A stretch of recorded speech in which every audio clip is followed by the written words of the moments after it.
Muy buena tarde, tengan todas, todos, todes. Damos inicio a esta tarde de charlas de café TCDMX, esto en el marco del programa institucional Aprende TCDMX, a nombre del Pleno del Tribunal Electoral de la Ciudad de México. Es un gusto que nos acompañen hoy en este miércoles 19 de junio, en donde, bueno, pues ya creo que ya los calores están pasando, ya está un poco más fresco este clima. Así que, pues, muchísimas gracias por sintonizarnos en este día, en esta charla. Y bueno, pues saludo con muchísimo gusto a las personas intérpretes de lengua de señas mexicana de la Academia de Lengua Mexicana del DIF Ciudad de México, a la directora general, muchísimas gracias, licenciada Rebeca Olivia Sánchez Sandín, por esta colaboración, y como cada miércoles, de verdad, el agradecimiento por la interpretación de lengua de señas mexicana y, bueno, pues hacer una charla incluyente y llegar a la comunidad sorda. Y hoy nos acompaña Manuel, que estará haciendo espejo con Yolanda y Marta en esta primera parte. Marta nos estará acompañando, así que muchísimas gracias. Y bueno, pues bajo a Manuel y a Yolanda, que nos estarán acompañando en esta segunda parte. Y bueno, pues también quiero agradecer, como cada miércoles, a mis compañeras y compañeros de comunicación social, al equipo de comunicación social, Paola, que está pendiente de las redes sociales y de sus comentarios para dejar e informarnos si hay alguna pregunta, alguna duda de la audiencia, para que, bueno, pues nuestra persona invitada especial pues nos apoye respondiendo. Y de igual forma saludo y agradezco a mi equipo del Instituto de Formación y Capacitación, que, bueno, pues está en controles y también pendiente del desarrollo de la charla de hoy. El tema de hoy: derecho a la ciudad, un derecho para las personas en situación de calle. Y bueno, pues tengo el honor, el gusto, no solo que ha colaborado en charlas de café, sino gracias por el acompañamiento en diferentes proyectos de este órgano jurisdiccional, al licenciado Samuel Cabral, defensor de derechos humanos. Y bueno, pues me permito leer su semblanza curricular. Gracias de verdad, a nombre del tribunal, a nombre y a título personal, a nombre de este instituto, gracias por esta colaboración. Y como siempre lo digo, y te lo decía detrás de cámara, estas colaboraciones, compartir su conocimiento, pero de todos modos de la forma que lo han hecho cada una de las personas expertas que nos acompañan, se agradece pues muchísimo, porque, bueno, pues es una forma de informar y compartir a la ciudadanía. Es licenciado en Ciencias Políticas por la UAM, cuenta con 2 diplomados en Derechos Humanos y se encuentra cursando la maestría en Educación. Más de 5 años de experiencia como defensor de derechos humanos, es amante de la educación. Ha colaborado con entidades públicas, así como organizaciones de la sociedad civil y empresas en desarrollo de estrategias y capacitaciones en temas de prevención y atención de discriminación y violencia relacionados a los derechos humanos. Actualmente es dictaminador en la revista científica de Ciencias y Humanidades, El Consejo. Asimismo, es coordinador regional de prevención de violencia de género en TecMilenio y consultor independiente en derechos humanos.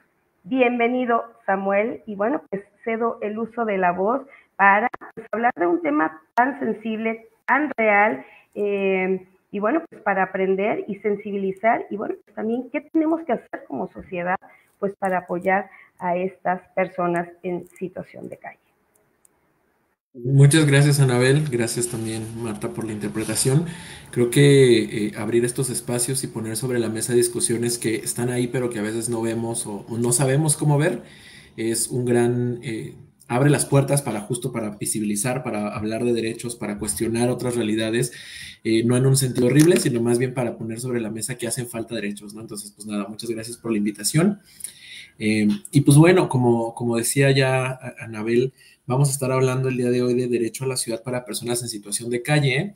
Y en realidad es un tema que puede parecer bastante complejo, y lo es, pero vamos a intentar, mi intención ahora es que sea lo más ameno posible, a darnos un primer acercamiento, porque hay muchas organizaciones que se dedican específicamente a tratar temas de tanto de derecho a la ciudad como de personas en situación de calle, y creo que son muy importantes en cuanto al trabajo que tienen con estas poblaciones, pero para acercarnos en un primer momento creo que es importante reconocer algunos conceptos, saber algunas estadísticas que siempre apantallan, pero más que el hecho de decir, no, pues sí son un montón de personas o hay un montón de números, lo importante acá creo es cómo lo relacionamos en nuestra vivencia, ¿no? Entonces, pues nada, muchas gracias y pues si están de acuerdo, pues ¿quieren que empecemos o...? Sí, sí, ok, va. Bueno, pues primero que nada, creo que es importante mencionar algunos pequeños datos que me gustaría decirlos por ahora medio sueltos, con un sentido específico, ¿no? Sino que más bien a raíz de esta charla podamos, ustedes ahí en el chat, en sus casas, irlos analizando y poniendo en los comentarios también un poco qué nos hace sentir todos estos datos y esta información, ¿no?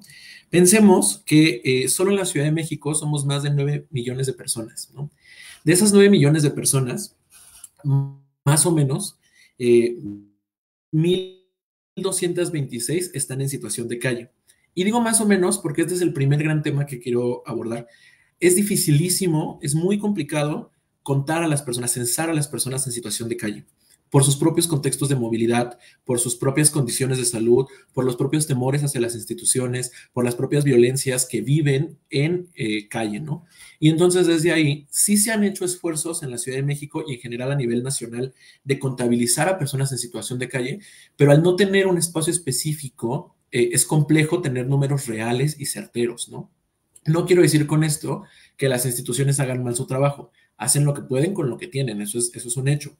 Pero también es importante decir que hay metodologías que no necesariamente toman en cuenta estas realidades. Y entonces, porque, a ver, pensemos, cuando nos van a censar en el INEGI, perdón, pues van a nuestra puerta y nos tocan, ¿no? Y entonces ya salimos, respondemos algunas preguntas y dicen, bueno, muchas gracias, ¿no?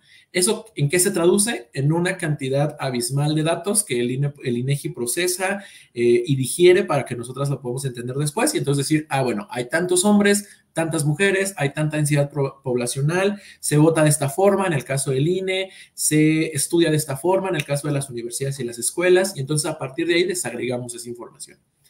Pero demos pasos atrás. ¿Cómo le haríamos? ¿A qué puerta tocamos para pensar y contabilizar a personas en situación de calle, ¿no? Alguien podría decir, bueno, pues vamos a los parques, ¿no? Vamos a ciertos espacios en donde ya sabemos que están. Sí, eso es lo que se intenta en muchos espacios, en muchos momentos, pero eso no quiere decir que ahí se van a quedar siempre, ¿no? Y entonces, tal vez hoy, en este preciso momento, estén en un parque, estén en una banca, estén en un espacio público, pero mañana, en 20 minutos, no lo sabemos, ¿no? Tampoco les podemos decir a las personas, ni a las personas en situación de calle, ni al resto de la población, que se quede en cierto espacio, porque sería tentar contra su propio derecho a la movilidad. Entonces, pensar en eso, esa es la primera gran barrera a la que se enfrentan las instituciones al momento de contabilizar a las personas en situación de calle, ¿no? Otra gran barrera es que pongan ustedes que lo logramos, que hacemos un acercamiento, que tenemos datos que pueden ser aproximados, como este que les decía de las 1,226 personas en Ciudad de México en situación de calle. Vale, ya tenemos algunos datos. Ahora, ¿qué hacemos con ellos? ¿No?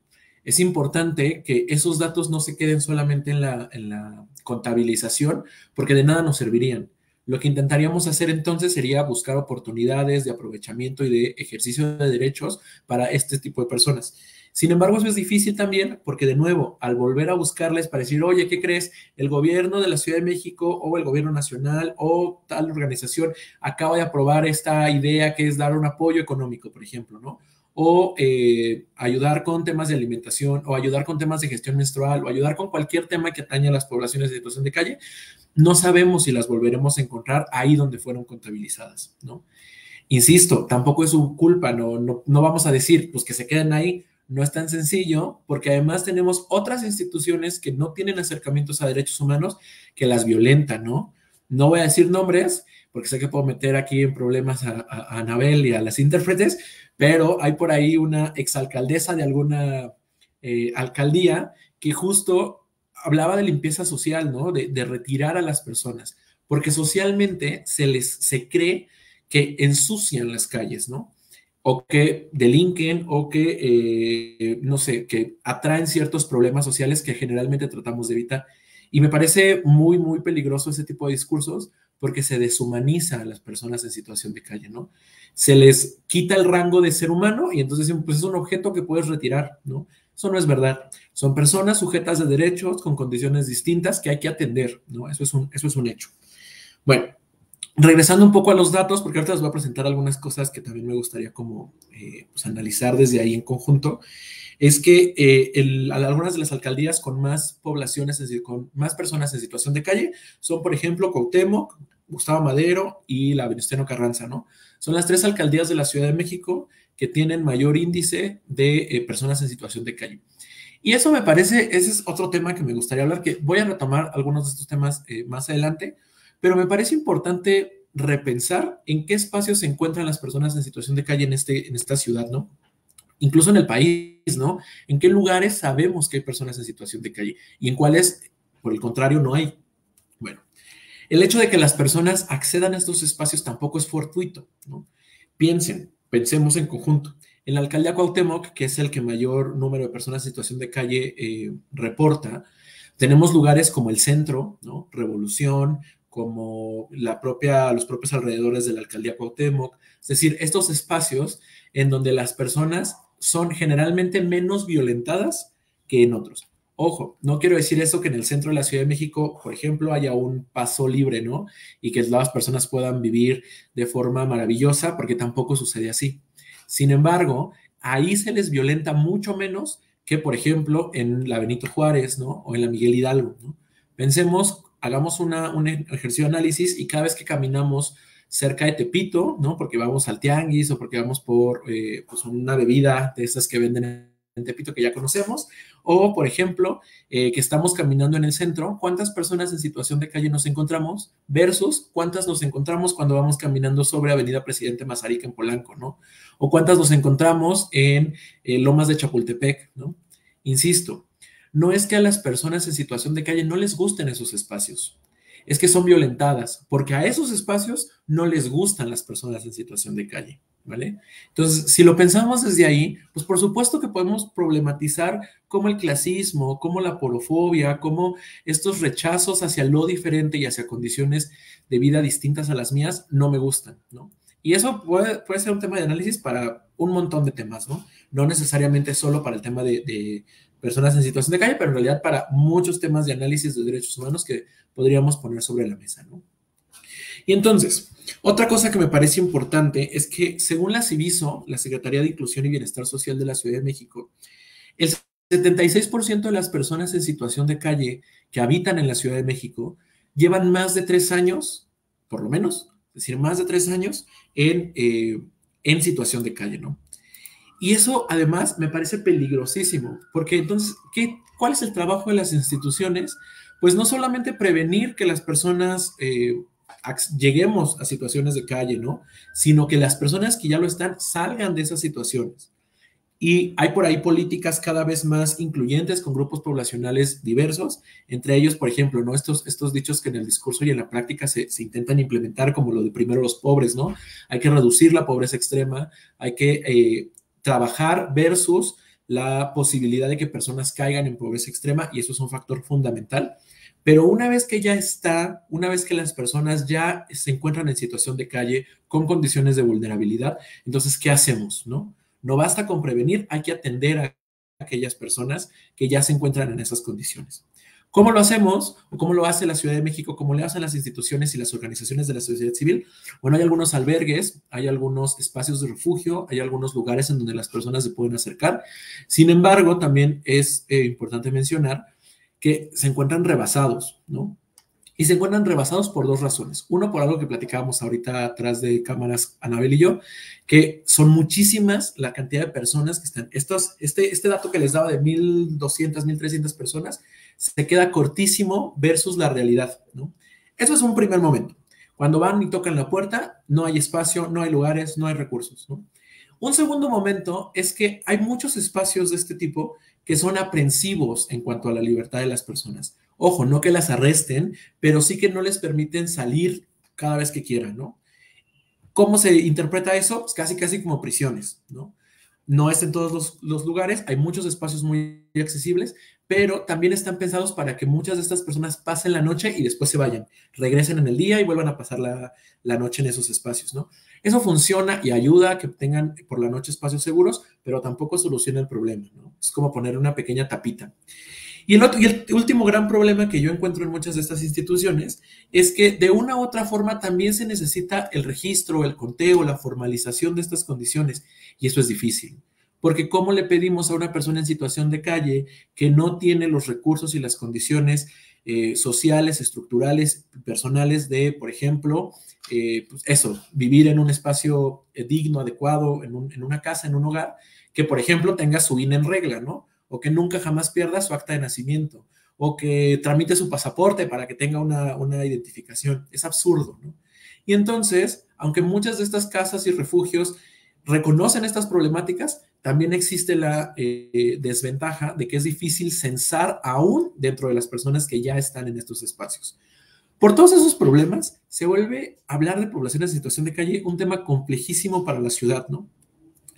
Pensar en que las personas solo somos personas, sí, solo sí, vamos a la escuela, trabajamos, tenemos una casa donde llegar, ¿no? Tenemos un cúmulo de amigos que a veces vemos y que a veces dejamos de ver, pero que constantemente frecuentamos, es un error. Las personas somos seres humanos y por lo tanto somos sujetas de derechos en este país y en todo el mundo, ¿no? Y pensar en eso implica reconocer esas otras realidades que no necesariamente son las comunes y que en algunos lugares ni siquiera son aceptadas, ¿no? Como esta división que decía entre Polanco y Las Lomas versus Tepito, La Merced o el centro histórico de la Ciudad de México. Ese tipo de personas, los grupos de atención prioritaria, todos los grupos de atención prioritaria, pero particularmente aquellos que aún dentro de las desventajas se encuentran en más desventajas, tienen que ser reconocidos como sujetos y sujetas de derecho, ¿no? ¿Qué pasa si no lo hacemos? Les invisibilizamos, ¿no? Si no les nombramos, no los atendemos.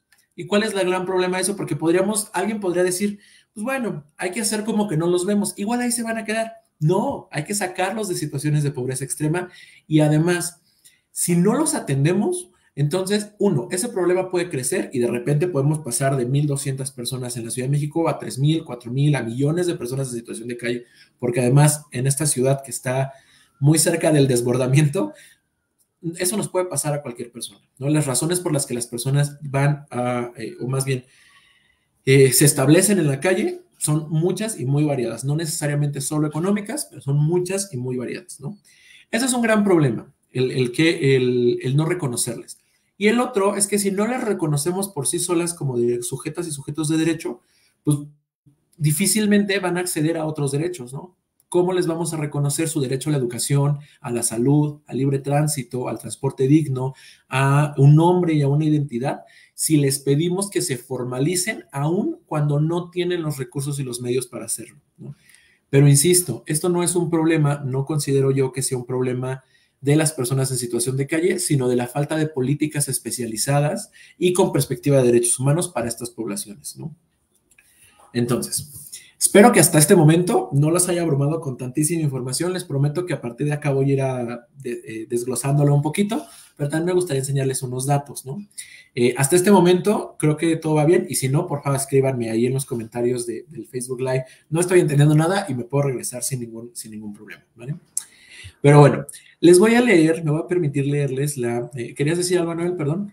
No, subo la presentación, subimos los datos, ¿son estos? Dame un segundito, ¿no? Okay. Les voy a leer primero la definición de lo que significa vivir en calle o ser una persona en situación de calle, ¿no? Y digo que la voy a leer específicamente por dos razones. Uno, porque no es mi concepción, no es de mi autoría. Y dos, para reconocer también el trabajo que hacen las personas que se dedican a atender estas poblaciones, ¿no? En concreto, esta definición es de El Caracol, de esta organización de la sociedad civil que se encarga precisamente de atender a personas en situación de calle. Y dice que las poblaciones callejeras son niñas, niños, adolescentes, personas con discapacidad, personas mayores, personas de la comunidad LGBT, mujeres, hombres y familias, que sobreviven en el espacio público, ¿no? Es decir, para ir desmenuzando un poco esta definición, son todas aquellas personas con sus interseccionalidades, con sus condiciones diversas, que sobreviven en el espacio público, ¿no? Y algo importante es que este concepto de población callejera busca cambiar la percepción que se tiene sobre estos grupos poblacionales, ¿no? Población callejera intenta, y también grupos, personas en situación de calle, intentan reconocerles como personas sujetas de derechos, ¿no? Con capacidad de generar y transformar de forma positiva su realidad y la de otras personas. Y algo bien interesante es que a veces pensamos que las personas en situación de calle están de cierta forma aisladas. Y lo cierto es que lo están, ¿no? Si pensamos que esto que les decía, que se les saca de los espacios públicos y privados, que no acceden a ciertos derechos que podríamos llamar normales o ya ganados, por supuesto que están aisladas de todo este sistema. Pero sería un error creer que son pequeñas personas que van por ahí haciendo individualidad, ¿no? Eso no es verdad. Las personas en situación de calle forman comunidades, ¿no? Y al respecto, en esta misma definición del Caracol, justo dice, estas personas forman una comunidad unida, construyen lazos fuertes en la calle y desarrollan estrategias para sobrevivir, ¿no? Crean dinámicas sociales, formas de integración alternativas y construyen normas y valores que reflejan la complejidad de vivir en la calle, ¿no? Esta definición la saca el Caracol del Diccionario Urbano de la Ciudad de México, de Pérez Ruth, pero me parece fundamental, ¿no? Pensar que las personas en situación de calle, como les decía, son una persona por ahí en un parque solita, sin nada, es un error, ¿no? Forman sus propias comunidades, buscan espacios de cuidados y de acompañamiento entre las mismas poblaciones, porque no tienen otra opción, ¿no? Porque tienes de dos. Hace poco veía una serie que se llama Pose, que es muy buena, se las recomiendo. No es de personas en situación de calle, pero se acerca mucho al tema, en personas pobres en los 70s, 80s de Estados Unidos, de la comunidad LGBT, sobre todo personas trans, mujeres trans en particular. Pero bueno, en uno de los primeros capítulos, en el contexto de Estados Unidos de los años 70s, de Nueva York, para ser más específico, hay una escena en donde una persona que es corrida de su casa llega a vivir a un parque de Nueva York. Se pone su mochila como almohada y alguien intenta robársela, ¿no? Otra persona que ve el acto, que también vive en el parque, le dice, tienes que cuidar, no te puedes quitar la mochila bajo ninguna circunstancia porque te la van a robar, ¿no? Y entonces él se pone a la defensiva y dice, no, a mí no me la va a robar nadie, no sé qué. Bueno, 2 días después sucede lo mismo y le roban la mochila. Cuando se despierta ya no la tiene, ¿no? Ya no existe. Y entonces, ¿a dónde quiero llegar con esto? A que pensemos que las personas en situación de calle se cuidan entre ellas y se cuidan a sí mismas, ¿no? Generan sus propias dinámicas y a partir de esas propias dinámicas es que, pues eso, generan cuidados y generan familias y generan amistades y generan recursos que les ayuden a sobrevivir. En palabras mucho menos formales y más crudas, buscan entre ellas y ellos las cosas que el Estado, las instituciones no les ofrecen, ¿no? Por las razones que sean, falta de voluntad, pocos recursos, falta de visibilidad, las razones que sean, pero las instituciones no están llegando a esos grupos poblacionales y son ellas quienes se tienen que autocuidar, ¿vale? Y entonces, ahora sí, con respecto a eso, pensemos, va a parecer que este va a ser un giro de la trama rarísimo, pero les prometo que se va a conectar. Pensemos ahora en lo que implica el derecho a la ciudad, ¿no? Ahora sí, si me ayudas, Anabel, con la presentación. Listo, ahí ya la podemos ver. Miren, esta tabla que está acá es de la encuesta sobre discriminación de la Ciudad de México que lanzó COPRED en 2021, y yo marqué estos grupos poblacionales, ¿no? Pensemos que las personas en situación de calle son per se personas pobres, ¿no? Pobres en el sentido más amplio de la palabra, no necesariamente solo en recursos económicos, sino pobreza en el más amplio sentido de la palabra, ¿no? Pero además pensemos que las personas en situación de calle no solo son personas pobres, sino que además son mujeres, son de personas de piel morena o racializadas, son hombres y mujeres gays y lesbianas y bisexuales, son adultas mayores, son personas con discapacidad, son personas con ciertas condiciones de salud, son personas que no necesariamente nacieron o vivieron gran parte de su vida en esta ciudad, ¿no? Y entonces, las otras marcadas en verde son algunas de las que podríamos sumar que son más comunes, ¿no? Pero bueno, podemos agregar ahí mujeres, indígenas, cualquier otro grupo poblacional. Si pensamos en esto, entonces, las personas con condiciones con condiciones diversas que se encuentran en calle, crecen exponencialmente.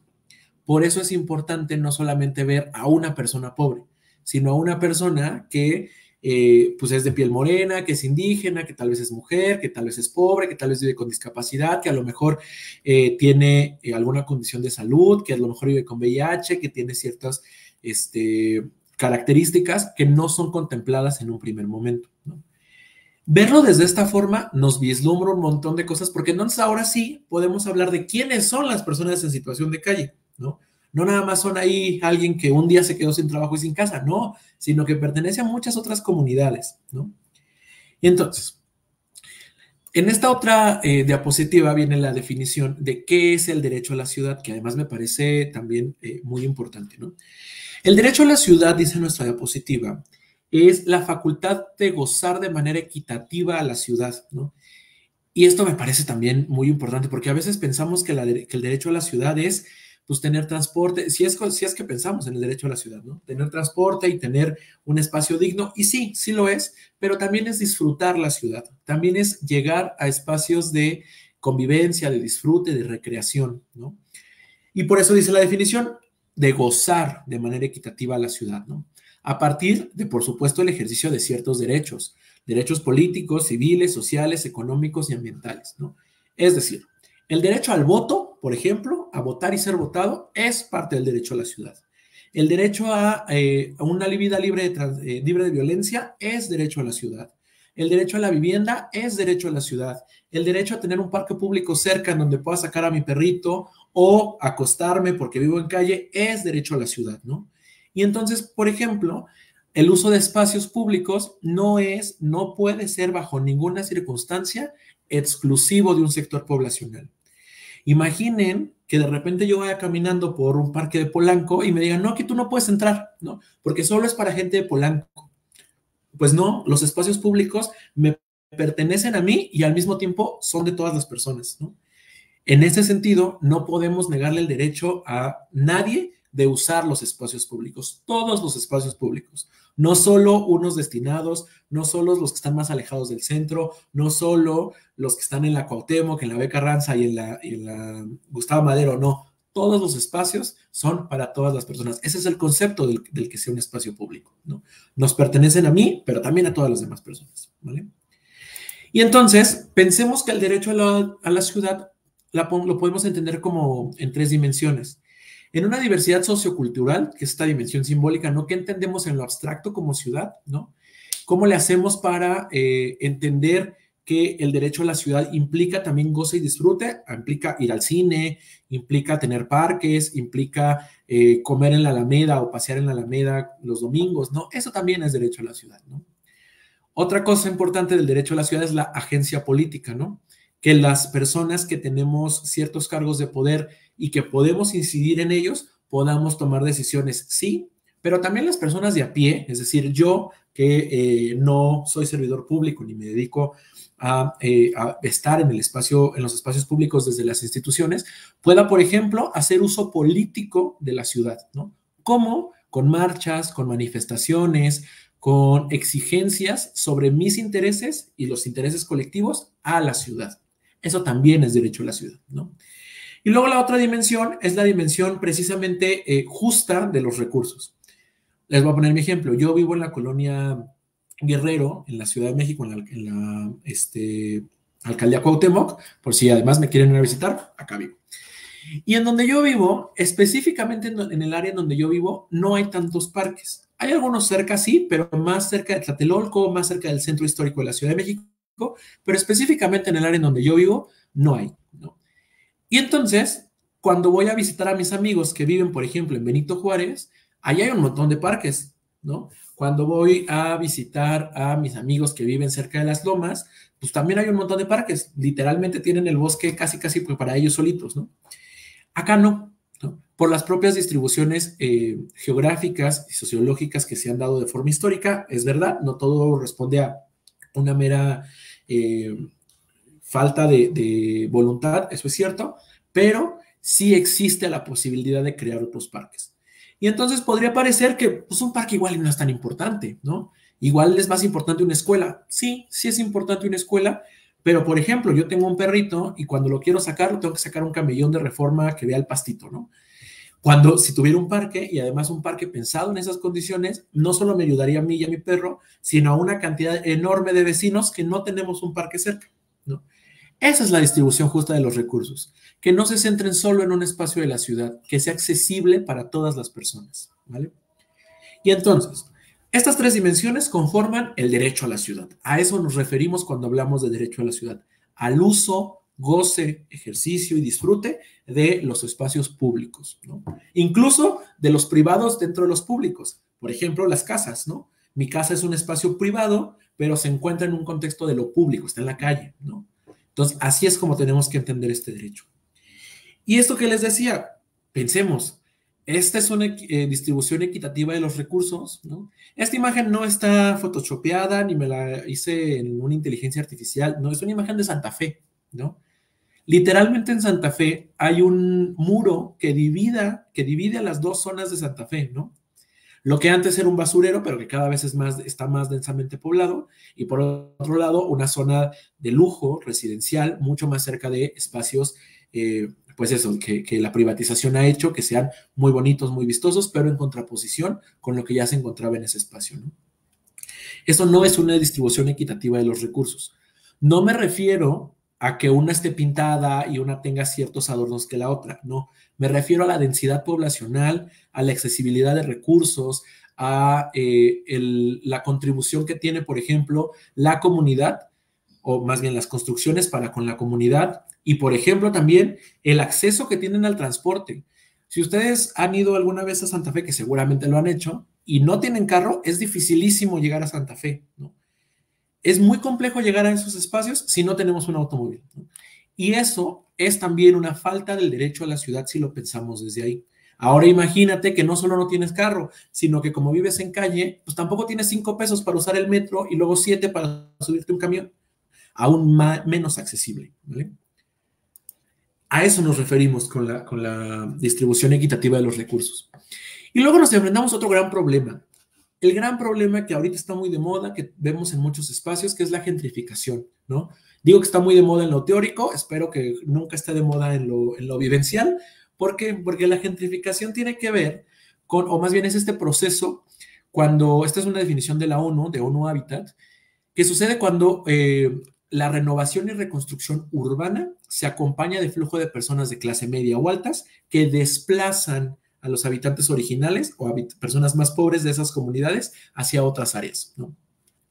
Por ejemplo, en la comunidad de Joco, siempre no sé, nunca he entendido bien si es Joco o Xoco, pero bueno, en Coyoacán, en lo que hoy es, donde hoy está la torre esta de Mítica, pues hubo un desplazamiento enorme, grandísimo, estructural y sistemático versus la comunidad. Pero no solamente pasa en Coyoacán, ¿no? Ha sucedido en Iztapalapa, ha sucedido en Xochimilco, ha sucedido en la Gustavo Madero, ha sucedido en las periferias, porque en el centro sucedió hace muchísimos años, ¿no? Acá se ha desplazado un montón a muchas personas que ya ni siquiera lo notamos y ponemos el foco en las periferias en donde hoy está sucediendo, ¿no? Quien no me crea puede ver, por ejemplo, hay una casa sobre Reforma que está muy cerca de llegando al al Bosque de Chapultepec, sobre Reforma. Hoy es una tienda de celulares de estos de la manzanita, pero esa casa tuvo que ser movida unos centímetros, ¿no? Literalmente cargaron la casa con gatos hidráulicos y la movieron, ¿no? Después la regresaron a su lugar, pero a donde quiero llegar es, ¿por qué mover una casa? Porque además es una casa antiquísima, ¿no? La movieron por una razón simple. Tenían que construir un edificio enorme en ese lugar, ¿no? Y les estorbaba unos centímetros.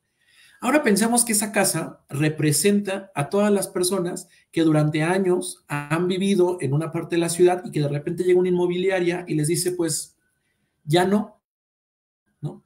No los corren así de la nada, no tocan tu puerta y te dicen, te vas a ir. Eso difícilmente sucede, aunque puede suceder. No es tan así. Es, por ejemplo, como esto que pasó en Coyoacán, que de repente ya no alcanza el agua porque todo el agua se la lleva la construcción o la inmobiliaria, ¿no? Ya no puedes acceder a tu casa porque ya te cerraron las avenidas, ¿no? Eso, de una u otra forma, hace que las personas sean desplazadas. Por eso decimos que la gentrificación es este desplazamiento de las personas más ricas o con mayores recursos versus las personas pobres o con menos recursos, ¿no? Ahora, insisto, Esta es una de las razones, no la única, pero una de las muchas razones por las que alguien puede terminar en situación de calle, por desplazamiento forzado, ¿no? No por falta de recursos, digamos, de acceder a estos servicios, sino porque los servicios también son insuficientes. Y entonces cuando voy y me quejo con mi autoridad responsable, pues resulta que la empresa tiene más poder, la inmobiliaria es más fuerte, política o económicamente, y no me pueden ayudar, ¿no? Eso puede ser uno de los motivos del desplazamiento de las personas y por lo tanto caer en situación de calle. Insisto, no es el único, hay muchísimos, pero ese puede ser uno de ellos, ¿no? Y bueno, esto que les decía, ¿qué componentes tiene el derecho a la ciudad? Pues el derecho a la ciudad implica una ciudad libre de discriminación para todas las personas, sin importar su condición socioeconómica, su raza, su etnia, su tono de piel, su orientación sexual. Todas las personas tienen que vivir una vida libre de discriminación y ejercerla en la ciudad, ¿no? Tiene que ser también una ciudad en donde quepamos todas las personas. Es que ya yo decía hace un momento, esta ciudad que está a punto del colapso y el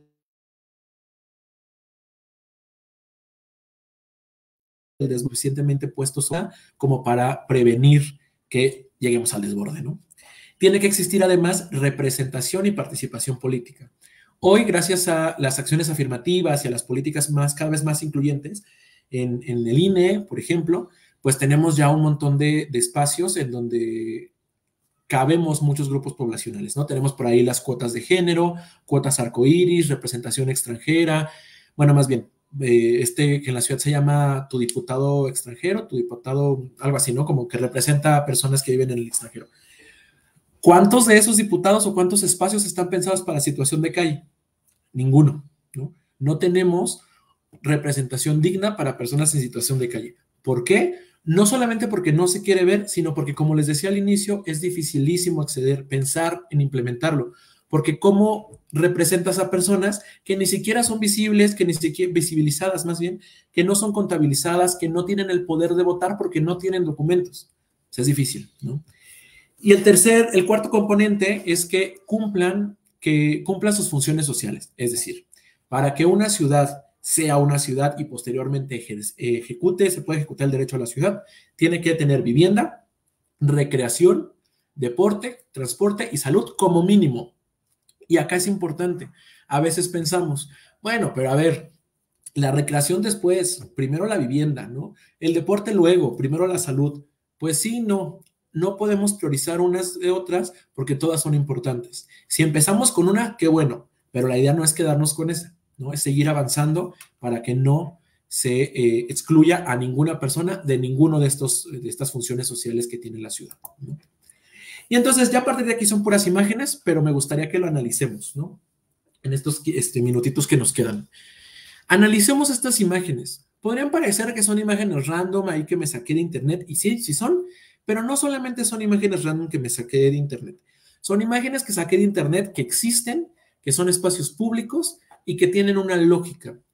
Y esa lógica es que las personas en situación de calle, no exclusivamente, porque en realidad afecta a todas las personas, pero particularmente para las personas en situación de calle, no pueden acceder a ellas. ¿Por qué?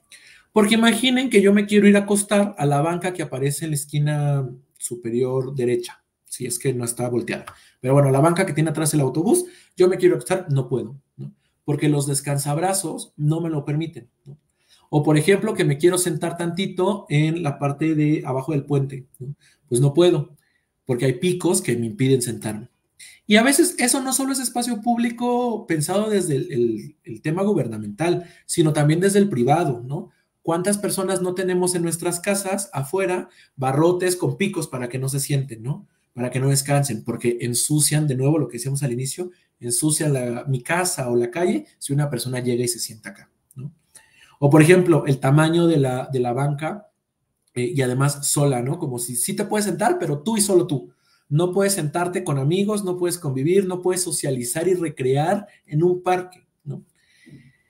Por eso es importante pensar que las políticas públicas tienen que estar enfocadas a todas las personas, porque hacer este tipo de infraestructura es atentar contra los derechos de las personas, ¿no? Contra el derecho a la ciudad en particular, pero contra muchos otros también, como el disfrute, como la recreación, como el tiempo libre, como un montón de otros derechos. Esto es arquitectura hostil, y la arquitectura hostil es hostil sobre todo contra las personas pobres, ¿vale? Acá el ejemplo, ¿no? Esto que les decía, si yo me quisiera sentar o acostar como él en la banca, pues solo tendría que hacerlo de esta forma, ¿no? Y muy cómodo, no se ve. Y alguien podría decir, bueno, sí, pero la banca no está pensada para que te acuestes. Tienen razón, pero no está pensada porque no se pensó en personas que viven en situación de calle. Está pensada para personas que tenemos un hogar a donde llegar y a donde sentarnos y que solo pasemos por ahí un rato. Pero para el resto de las personas que esa es su vivencia todos los días, no se pensó. Otra cosa que también tiene que ver con el derecho a la ciudad es el borrado de la identidad histórica, ¿no? Ya hace unos meses sucedió en la alcaldía Azcapotzalco, perdón, Cuauhtémoc, pero meses antes sucedió también en la alcaldía Azcapotzalco, ¿no? Este borrado y estandarización de la identidad gráfica es un atentado cultural en contra de la propia identidad de la ciudad, ¿no? Quitar la locura de la torta por Alcaldía Cuauhtémoc me parece una aberración contra el arte, contra los derechos, contra la cultura, contra la propia identidad colectiva que tenemos en esta ciudad, ¿no? Y eso también es atentar contra el derecho a la ciudad, ¿vale? Y bueno, en temas de transporte, esta imagen es de Indios Verdes, ¿no? Y pensemos cuántos otros paraderos no se encuentran así, rebasados también por los espacios. No tener infraestructura de transporte digna también es atentar contra el derecho a la ciudad, ¿no? No tener un metro digno que no esté rebasado, o un metrobús, o un trolebús, o camiones, o taxis, o el transporte que ustedes quieran, es atentar contra el derecho a la ciudad por acción o por omisión, porque no se implementan políticas de transporte, ahora cada vez más, eso es verdad, o, por ejemplo, porque las que ya están no se mejoran, no se dan mantenimiento, y entonces también atenta contra la dignidad, incluso la vida de las personas, ¿no? Y bueno, por último, estas dos imágenes, bueno, esta primera, este es el Zócalo de la Ciudad de México hace algunos años, vean nada más cómo está lleno de espacios, ¿no? Lleno de espacios verdes, de fuentes, de un montón de lugares en donde las personas igual y no se van a poner a jugar, pero por lo menos no se convierte en una isla de calor horrible, ¿no? Y en contraposición, ¿qué tenemos ahora? ¿No? Este espacio. Una plancha enorme. Y aquí, dos cosas. Uno, se quita lo verde y atentamos con el derecho a la ciudad. Pero si hoy quitamos otra vez esta plancha del Zócalo, también me parecería, y esto es una opinión personal, me parecería que de una u otra forma se vuelve a atentar contra el derecho a la ciudad. ¿Por qué? ¿Me estás diciendo, Sam, que primero sí lo quieres, pero después ya no? No. Estoy diciendo que cumplen funciones distintas. En los años en los que el Zócalo era una especie de parque, funcionaba porque ese era el objetivo del Zócalo. Hoy el objetivo del Zócalo no es tener espacios de descanso, ¿no? El objetivo del Zócalo es posicionar una carga política, por ejemplo, para marchas, para manifestaciones, para eventos gubernamentales, para eventos de recreación como conciertos, ¿no? Entonces, si quitamos este comal enorme del Zócalo y ponemos plantas, igual y se ve muy bonito, igual y atendemos también el derecho a la ciudad, y qué bueno, ojalá se haga, pero también le estaríamos quitando la carga política a ese espacio, ¿no? Porque las marchas que querramos que lleguen a Palacio Nacional ya no van a poder hacerlo por ahí, ¿no? O el concierto que queremos que recaude fondos, o nada más porque nos gustan los conciertos, tal vez ya no va a ser ahí el espacio. Entonces, quitarle también su propio objetivo a estos espacios. Y desde ahí tenemos que analizarlos, no solamente si está bien o está mal, o si se ve bonito o no se ve bonito, ¿no? Y pues nada, este es otro espacio este ya es mi última foto para ya con eso cerrar y leer si es que hay preguntas. Si este es un momento, si no las han escrito, este es un momento para escribirlas por ahí en el chat. Pero esta última imagen tiene que ver también con la falta de otros transportes que no sean los automóviles, ¿no? Vean la imagen y pensemos en cuántos carriles para bicicletas, ¿no? Cuántos espacios peatonales hay, ¿no? Eso también es atentar contra el derecho a la ciudad, porque si las personas no podemos caminar o transitar con medios alternativos, entonces la calle no está cumpliendo su función, ¿no? Está ayudando a que personas de cierto grupo, que son aquellos que tienen automóviles, puedan acceder y transitar por ellos, sí, pero todo el resto de las poblaciones no podemos acceder a esos espacios, ¿no? Y si lo accedemos es bajo nuestro propio riesgo, porque tendríamos que aventarnos esperando a que no nos atropellen, ¿no? Por ejemplo. Así es como creo que tendremos que entender el derecho a la ciudad. Pensar que el derecho a la ciudad es una cosa ahí rara, que cada vez nos inventamos más derechos, pues es un error, ¿no? Es una falacia Pero ¿qué sí tenemos que hacer? Pensar en que los derechos son para todas las personas, que el derecho a la ciudad es un derecho que existe y que tenemos que proteger, promover y promulgar, como dicen las leyes de este país, y que además el no hacerlo atenta contra todas las personas, pero de forma particular contra las personas en situación de calle, ¿no? Y pues eso, quise terminar unos minutitos antes por si había comentarios o quejas, porque vi que ya había algunos por acá. Déjenme ver por acá. Bueno, primero, hola a Tenemos, todos nuestros silencios. Sí, Anabel, dale, perdón. tenemos algunos, bueno, más bien voy a compartir el comentario que tenemos. Dice, buenas tardes para todos. Un tema de suma importancia y de colaboración para la elaboración de modelos de intervención e incidencia de las políticas públicas para visibilizar la existencia de esta población vulnerable. Hay algunas políticas públicas ya establecidas que atienden, por lo que yo estuve viendo, ¿no? El artículo 11 de la Constitución establece que las autoridades deben proteger, ¿no?, a las personas que viven en la calle y garantizar sus derechos, ¿no? Si bien nos compartías amablemente, pues bueno, que es que de estas personas, ¿no? El derecho a la ciudad son estas personas que tienen derecho a disfrutar de espacios, servicios, recursos y oportunidades, pero realmente en la práctica, Samuel, no sucede. Eso, yo lo veo y más bien como decías, en ciertas alcaldías o en ciertos espacios, pues más bien, o sea, o no se ven, pues no sé si como bien dices, los llevan a otros lugares, pero realmente yo no sé si en la realidad, bueno, que uno de los datos que nos compartes que es importantísimo es, no hay censos, y como bien dices, ¿no? Pues es difícil todavía trabajar o atender, porque bueno, pues muchas veces, pues están a lo mejor un día en una alcaldía, después puede ser que no sé qué tanto la persona en situación de calle se mueva, o por lo general están o permanecen en el mismo lugar. No, sí, sí se mueven, o sea, sí hay como puntos para censar a las personas que son los que el INEGI identifica o Civiso en la Ciudad de México identifica en donde se pueden concentrar más personas, pero en realidad es también aventar una moneda al aire, ¿no? Porque puede que estén ahí, puede que no, puede que en ese preciso momento, puede que sí sea su hábitat o su espacio de convivencia, pero no necesariamente permanente, entonces es complejo encontrar estos puntos, ¿no? Y concuerdo con esto que decías, Anabel, ¿no? Lo cierto es que sí hay leyes que protegen el derecho de las personas en situación de calle, pero la implementación es compleja, ¿no? Por eso creo que en estos debates hay que entrarle no solo politólogos ni abogados, sino arquitectos, vecinos, ¿no? Autoridades de distintos niveles, de todos los niveles, ¿no? El INE, es decir, todas las instituciones tendrían que interesarse por temas de la ciudad y particularmente de poblaciones callejeras. Y bueno, y también es responsabilidad, como bien decías, o sea, también de la ciudadanía, ¿no? Aquí tenemos un comentario que dice, bueno, ¿qué tan justificada es la postura de algunos y algunos habitantes, ¿no? De la parte de Benito Juárez, ¿no? Que están en contra de las personas migrantes, ¿no? Que han improvisado campamentos en parques. Bueno, pues ahorita hay muchos migrantes que, bueno, pues ahorita están literal haciendo, ¿no? Y viven en situación de calle. Y bueno, pues si bien, ¿no? Están estos refugios que yo también creo que no se dan abasto, ¿no? Yo he tenido oportunidad de visitar algunos y de verdad es que cierran a cierta hora y las personas que entraron, a ver, me hablas de una estadística de que se tiene un censo de 1,226 personas. En uno de los refugios que yo fui a visitar, me decían que ya estaba la población completa, que eran de 1,000 personas esa noche. Y afuera había una fila de 50, 100 personas todavía, ¿no? Y bueno, pues entiendo que hay muchos refugios, pero bueno, pues se tiene registrado esta población en situación de calle, pero yo creo que, como bien dices, es muchísimas más personas.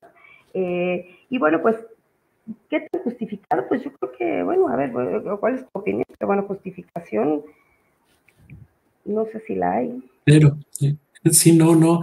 Yo creo que entiendo de dónde parten estas ideas, ¿no? Sé que la aporofobia, el clasismo nos ha hecho tanto daño y pensamos que esos espacios tienen que siempre embellecer, ¿no? Porque eso es lo feo, ¿no? Entonces, entiendo de dónde vienen estas exigencias de desplazamiento, pero para nada están justificadas, ¿no? Parten de puros prejuicios, de puro clasismo, de puro no compartir la ciudad, ¿no? Si lo queremos ver desde esta visión, ¿no? Y el ejemplo claro no solo sucede en Benito Juárez, ¿no? En la alcaldía Cuauhtémoc, justo en la colonia Juárez, este campamento que hace poquito fue retirado por el Instituto Nacional de Migración, ¿no? Aquí cerca de mi casa, en la colonia Buenavista, también no hay necesariamente campamentos, pero constantemente se les priva de muchos espacios. Entonces, pensar que hay una justificación para el desplazamiento forzado de las personas es un error, no la hay, ¿no? Puede que nos parezca legítimo en lo individual, puede que mis propios prejuicios y mis propias creencias digan, no, claro que hay una justificación, eso puede que sea, pero a nivel legal no existe una justificación. Y como no existe, entonces hablamos de discriminación, porque insisto, el espacio público sí me pertenece a mí, pero también te pertenece a ti, Anabel, también le pertenece al público, también le pertenece a los vecinos, incluso a aquellos que no quiero ver, que no me caen bien, ¿no? El espacio público es para todas las personas, no solo para aquellas que se ven bien. ¿Me explico? Y por acá sí. Es continuidad que dice, incluso, bueno, ¿no? Se hacen esta campaña de denuncia y llamar a la seguridad pública para que los detengan y los obliguen a retirarse de ahí, ¿no? Porque, bueno, justo lo que decías de estereotipos, ¿no? Estas personas en situación de calles muchas veces son culpabilizadas, ¿no? Como que son las que roban, ¿no? Pues bueno, ¿no? Entonces, bueno, pues más bien vienen estos prejuicios, pero nos dicen que por su culpa hay inseguridad, robos, basura, y hay quienes hacen justicia por su propia cuenta. Y no, y además, o sea, pasó en el 2 de junio, ¿no? Ahora que votamos, que salimos a votar, yo vi campañas en Facebook, en un montón de lugares, de redes sociales, que decía, si ves a una persona migrante, particularmente decía haitiano, si ves a un haitiano, detén la votación, ¿no? Que párala. ¿Por qué? ¿No? Uno, las personas tienen derecho a votar y ser votadas, ¿no? Aún si no estuviera nacionalizada, si no accedieran a ese derecho, nada les impide ser observadores, ¿no? O solo pasar por ahí. Y hay por ahí, no recuerdo en qué lugar del país fue, pero incluso hasta se dio que una señora acusó al presidente de Casilla pues de estar ahí manipulando las elecciones porque era un hombre haitiano, ¿no? Y entonces en el video se ve a él diciendo, llevo 12 años viviendo en este país, ¿no? Estoy naturalizado, el INE me escogió para ser funcionario de casilla, y de repente llega alguien que nunca me había visto en su vida, que dice que estoy manipulando, haciendo cosas. Eso, al igual que el desplazamiento de las personas, es puro prejuicio, pura discriminación, ¿no? No hay otra forma de verlo desde los derechos humanos. Fuera de los derechos humanos, pues hay un montón, pero siguen siendo igual de violentas, ¿no? Pues sí, aquí el tema es que, bueno, pues también las razones de situación de calle, pues también es la combinación de varios factores, ¿no? Y la verdad es que creo que cada uno se tendría que atender de manera particular, porque, bueno, pues hay quienes están por temas económicos, sociales, familiares, ¿no? De salud y personales. Esto, hace poco me tocó ver aquí a un joven que la verdad venía con dos policías, y llegó un coche con otros jóvenes. Entonces yo como que vi como el tema como raro, ¿no? Y el joven que venía con los dos policías acompañados, no traía zapatos, estaba desorientado, y entonces llegan estos otros personas, ay, qué bueno que te encontramos, y la verdad, entonces se van, se sube, pero yo ahí lo sentía todavía como que no quería subirse. Y entonces se van, me quedé, la verdad es que como sociedad, ¿qué hacemos? ¿Cómo actuamos? Eso también es importante, ¿no? Porque entonces se va, se sube, y entonces le pregunto al policía, le digo, ¿quiénes son? Y me dijo, no, son sus familiares, lo estaban buscando, pero ya lo que tenían 2 días buscándolo, se había perdido, se escapó de un trabajo que lo maltrataba. Le digo, pero es que yo no vi convencido que él se quería ir con ellos, ¿no serán más bien ellos sus violentadores, ¿no? Y me dijeron, pues si quiere, tómale una foto, usted váyase siguiendo. Entonces, sí tomé una foto del coche, fíjese que sí tomé una foto del coche, pero la verdad es que, ¿qué sigue? Yo veía todavía, estaba aquí en Insurgentes, todavía el coche iba detenido en el tráfico, y yo veía, lo venían como abrazando, pero él venía como, ¿qué hago aquí otra vez? Ese fue mi sentir, como que es, Claro. yo no, más bien, mi percepción es que él se escapó justo de ellos. Sí, no, y además, si lo vemos así, podemos pensar en otros términos como el perfilamiento racial, ¿no? Seguramente, y digo, tú me dirás si sí o si no, pero estoy casi seguro que o era una persona morena o era una persona negra, ¿no? Y eso es importante, porque el perfilamiento racial implica que se ve como culpables a las personas por su tono de piel, ¿no? Me recordaste justo a un tuit que vi hace poquito de Hernán Gómez, y además sí digo su nombre porque es una figura pública muy conocida, ¿no? Hernán Gómez subió un tuit hace un par de días de un señor moreno haciendo absolutamente nada y diciendo, me están siguiendo, ¿no? Me quieren amedrentar, no sé qué. Y el señor está literalmente rascándose, ¿no? O sea, como rascando su codo, su brazo, algo así. Eso es perfilamiento racial. Podría parecer que, bueno, una foto, no pasa nada, pero ahora pensemos justo en el ejemplo que dices, Anabel, cuando ese perfilamiento lo hacen la policía, no las instituciones, las personas que tienen poder, no poder público sobre todo. ¿Qué sigue? Preguntabas. Yo creo que denunciar, ¿no? Denunciar, no quedarnos callados. ¿Cómo denunciamos? Bueno, el perfilamiento racial es un delito, entonces podemos denunciar ante los ministerios públicos, pero como también son parte del problema, no porque así sean intrínsecamente, sino porque no necesariamente reciben esta misma sensibilización y capacitación. Existen organizaciones de la sociedad civil que también reciben estas denuncias y acompañan a las personas víctimas, ¿no? El Caracol, Racismo MX, que tiene por ahí un programa completo de antiperfilamiento racial, temas de discriminación en el COPRED o a nivel nacional en el CONAPRED, ¿no? Las vulneraciones de derechos humanos, pues en las comisiones estatales y nacional, ¿no? Entonces, creo que el no quedarnos callados, como bien lo decías, Anabel, ayuda muchísimo a visibilizar, prevenir y atender estos casos.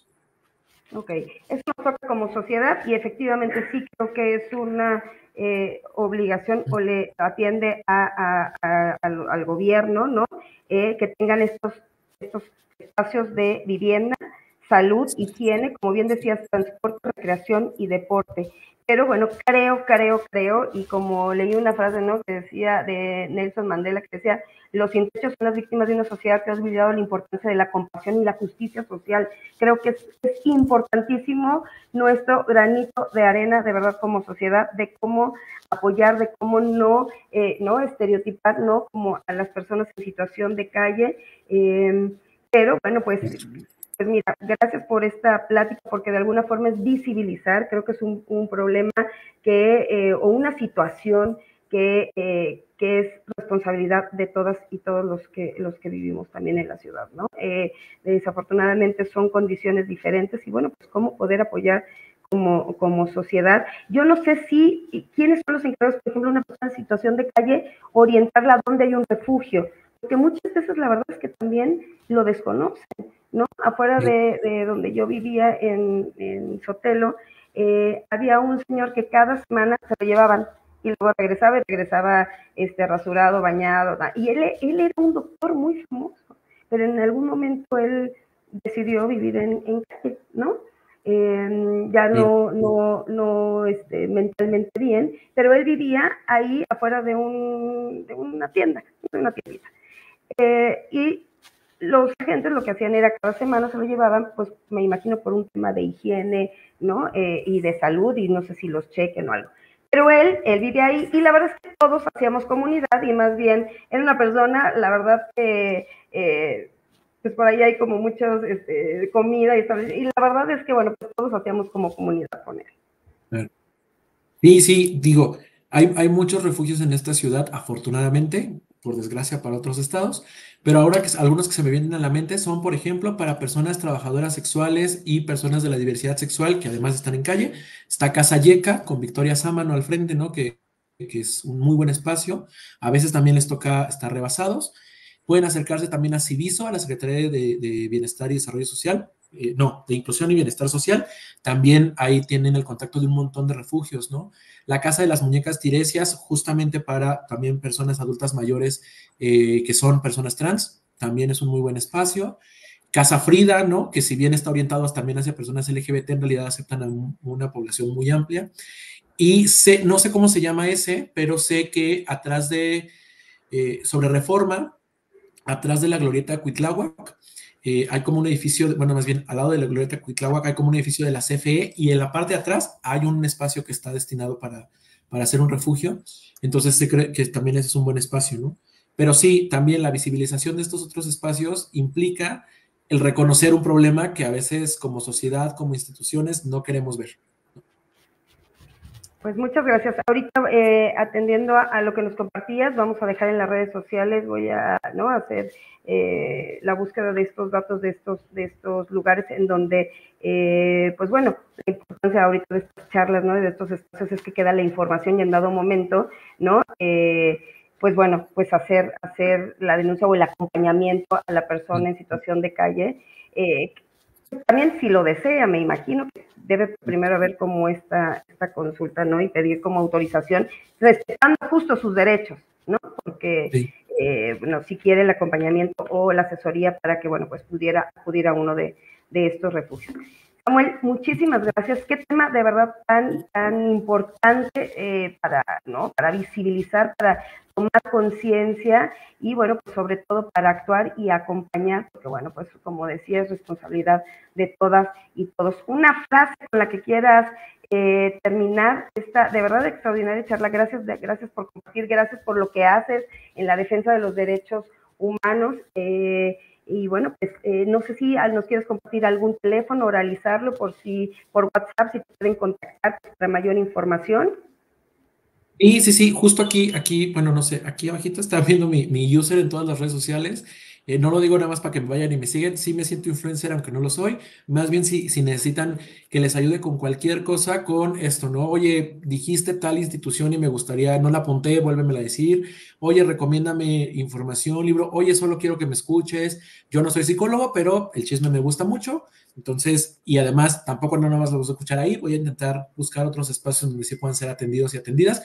O si nada más les caí bien y quieren ser mis amiguitos, amiguitas, también son bienvenidos acá, ¿no? Y una frase, atendiendo también a esto que dices, Anabel, una frase con la que me gustaría cerrar y ya para despedirme y darle las gracias no solo a ti, Anabel, sino también a Yolanda con la interpretación y a Marta con la interpretación en el SM, es hagamos comunidad, ¿no? Creo que hacer comunidad implica reconocer los derechos de otras personas, pero también reconocer mi posición en esos derechos y en defensa de los propios, ¿no? Entonces, hacer comunidad es cuidarnos entre nosotras mismos y autocuidarme a mí. Hagamos comunidad. Hay que hacerlo y bueno, pues gracias por dejarnos este aprendizaje, ¿no?, este conocimiento con la charla de hoy. Y pues no me queda más que agradecerte nuevamente, Samuel, esta colaboración, de verdad, gracias. Y también nos estaremos viendo en Apréndete CDMX, otro programa que es para las adolescencias, hablando sobre la diversidad y la no discriminación. Y bueno, pues no me queda más que agradecer también al DIF Ciudad de México la interpretación en lengua de señas mexicana de Manuel, Yolanda y Marta. Gracias por hacer esta plática incluyente. Y bueno, pues así llegamos a un final de una charla de Café TCDMX. Gracias por sintonizarnos y bueno, pues recuerden que ustedes son la razón y parte esencial de cada programa y como bien decía, sigamos trabajando para construir un futuro mejor y una sociedad más fuerte. Nos vemos la próxima semana y bueno, pues muchísimas gracias a todos y todas. Próxima semana, próximo miércoles, vamos a hablar de cómo empezar la elaboración de un testamento. Así que bueno, es también importante ir planificando pues nuestro futuro de alguna forma económica, esta responsabilidad y tranquilidad para nuestra persona. Así que muchísimas gracias, nos vemos el próximo miércoles. Que tengan todas y todos una muy buena tarde. Gracias.